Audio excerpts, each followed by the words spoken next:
आज हम भिन्न में समतुल्य, समान और असमान भिन्न, ये 3 प्रकार की पढ़ने जा रहे हैं। अब समतुल्य भिन्न कहते किसे हैं?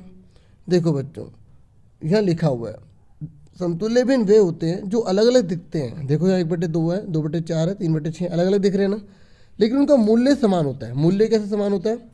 आप देखो, इसको काट के देखो, 2 1 जा 2, 2 2 जा 4, देखो सेम आ रहा है ना। इसे काट के देखो 3 से, 3 1 जा 3, 3 2 जा 6, 3 एकम 3, 3 दूनी 6, सेम आ रहा है ना, समान आ रहा है ना। तो ये बताया जा रहा है। और देखो समान कैसे आ रहा है, देखो यहाँ पे ग्रीन है, इसमें कोई पार्ट नहीं है, इसमें 2 पार्ट है, इसमें 3 पार्ट है। देखा जाए तो ये पूरा का पूरा का आधा हिस्सा है, ये भी तो पूरे का आधा हिस्सा है, ये भी पूरे का आधा हिस्सा है, ठीक है। इसलिए कहते हैं इनका मूल्य समान होता है। यहाँ तक क्लियर हो गया। अब देखो, ये ध्यान रख लो, ये जो समतुल्य भिन्न है पता कैसे निकाली जाती है?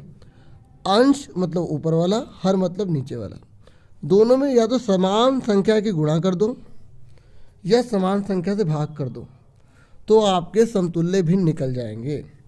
समझ में आई मैं क्या कहना चाहता हूँ? मान लो अगर आपसे कोई पूछ ले कि 4/9 के समतुल्य भिन्न बताइए, तो आप जो है ऊपर अंश में और हर में समान संख्या की गुणा या भाग कर दो। जैसे मैंने 4 को 2 से गुणा करा और इसे भी 2 से गुणा कर दिया, तो 4 दूनी 8, ठीक है, 9 दूनी 18। अब इसे काट के देखो, 2 चौके 8, 2 नीम 18, वापस वही आ रहा ना।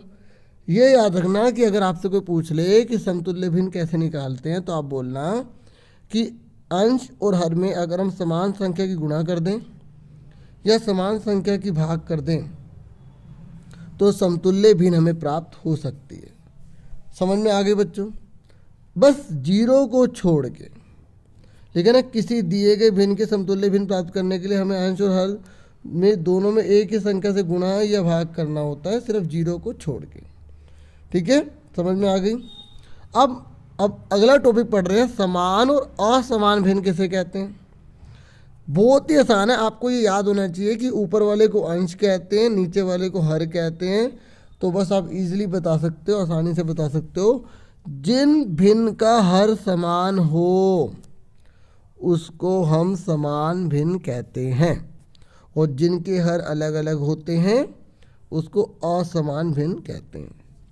देखो यहाँ पर अच्छे से समझा रखा है। इतनी मैं तो बहुत तारीफ़ करूँगा जो आपके लिए इतनी मेहनत कर रहे हैं, ठीक है। एक उनके नाम पर ही मेरी वीडियो पर लाइक मार दें, ठीक है। अगर नहीं भी करेंगे तो कोई बात नहीं, लेकिन उनको तो आप ज़रूर सलाम करना, क्योंकि वो सच में बहुत मेहनत कर रहे हैं, ठीक है। देखो आपके लिए कितने अच्छे से वीडियो वर्कशीट जो है बना रहे हैं। देखो समूह एक बता रखा है, देखो कितने अच्छे से कि हर सब में 5 है तो इसे समान भिन्न कहेंगे, और ये देखो सब में अलग अलग है तो इसको असमान भिन्न कहेंगे। लिखा है ना बच्चों? अब आगे देखो, अब आपसे 2 ही क्वेश्चन पूछे गए हैं, एक ये वाला, ठीक है, और एक आपसे ये वाला। देखो बच्चों, अब इसका आंसर क्या आएगा? मैंने आपको क्या बताया, जब हमें बराबर भिन्न निकालनी होती है तो हम अंश और हर में समान संख्या की गुणा या भाग करते हैं। मैंने आंसर एक पेज पर कर दिया, इस बार मैं आपको कॉपी पर कर नहीं दिखा रहा, ठीक है, क्योंकि इस क्वेश्चन में ऐसा कुछ था नहीं, ठीक है। ये आप खुद ही बता सकते हो। जैसे 6 की और 1 में दोनों में समान संख्या की गुणा भाग कर दो। जैसे 2 की कर दी हमने गुणा, तो 2 एकम 2, 2 6 12, ये भी आंसर आ गया। फिर हमने 3 की कर दी, ठीक है, 6 3 18। फिर हमने 4 की कर दी, ठीक है, 6 चौक 24। कुछ बच्चे ऐसे भी कर लेते हैं, जैसे 1 का टेबल पढ़ लिया, 1 1 जा 1, 1 2 जा 2, 1 3 जा 3, 1 4 जा 4, 6 2 जा 12, 6 3 जा 18, 6 4 जा 24, ठीक है। अब मैं आपको आंसर दिखा देता हूँ, ये जो मैंने इसके आंसर करे हैं, एक अच्छे से समझा दिया, बाकी सब आंसर आप देख लीजिए, ठीक है। आंसर जो एक आइडिया है, बाकी आपको समझ तो अच्छे से आ ही गया है। तो आप देख सकते हैं आंसर आपकी हेल्प के लिए मैंने कर दिया है, ठीक है। बाकी आपको कंसेप्ट तो क्लियर हो गया ना बच्चों? देखो सिंपल सी बात है, देखो दोनों में हमने 2 की गुणा कर ली, फिर उसके बाद हमने 3 में मल्टीप्लाई कर ली, फिर दोनों में 4 की कर ली। या आप ऐसे भी कह सकते हो, 2 2 जा 4, 2 3 जा 6, 2 4 जा 8, 7 दूनी 14, 7 ते 21, 7 चौक 28, ठीक है। ऐसे ही इसका देख लीजिए, 3 दूनी 6, 3 3 9, 3 चौक 12। एक बात सुन लो कि ज़रूरी नहीं है कि सबके आंसर सेम हो। आप कोई बच्चा हो सकता है 5 से मल्टीप्लाई कर रहा हो, 10 से कर रहा हो, 15 से कर रहा हो, सुन रहे हो ना मेरी बात? तो अलग अलग आंसर हो सकते हैं। इसमें ये मत कहना कि भाई इसने कोई आंसर लिख दिया, मेरा कुछ और आ गया। तो पहला क्वेश्चन आप देख लो, मैंने आपको अच्छे से करवा दिया है। और अगर अभी तक आपने ASC स्टार्टर को सब्सक्राइब नहीं किया, देखो सब्सक्राइब तो प्लीज़ कर लो ना, ठीक है। देखो आपके लिए कितनी मेहनत कर रहा हूँ, ठीक है, तो इतना तो बनता ही है ना। बाकी आप वीडियो को लाइक भी करें, इससे सपोर्ट मिलता है काफ़ी, ठीक है। तो ये पहला क्वेश्चन क्लियर हो गया। अब सेकंड क्वेश्चन की तरफ बढ़ जाते हैं। तो बच्चों सेकंड क्वेश्चन में बोला गया है कि निम्नलिखित समूहों में से कौन समान और कौन असमान है। ये तो कितना आसान है, देखो इसमें भी 7 है, इसमें भी 7 है, इसमें भी 7 है, ये समान भिन्न हो गई, और ये तीनों की तीनों असमान हो गई।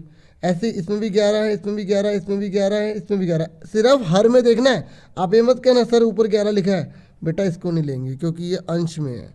कौन सा अंश में, इसको हटा दो तो 4 आ गए, बाकी क्या आ गए, असमान भिन्न आ गई, ठीक है। अब लिखने का तरीका आप एक बार देख लो, मैंने कर रखा है आपके लिए,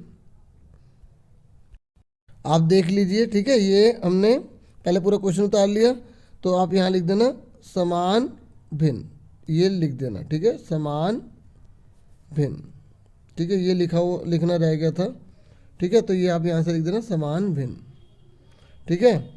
उसके बाद आपसे नेक्स्ट पूछा गया था, और यहाँ पे लिख देंगे असमान भिन्न, ठीक है। इतना तो आप कोऑपरेट कर देना, ठीक है, असमान भिन्न, ठीक है, क्वेश्चन में से देख के लिखना है।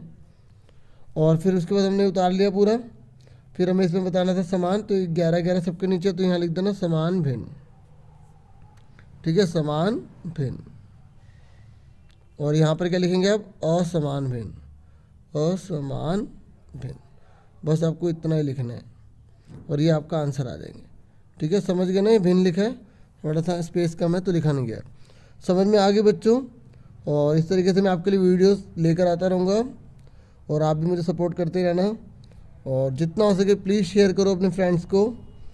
और आज के लिए इतना बहुत है, अपना पूरा ध्यान रखना, आप ही देश का भविष्य हैं। Take care dear students.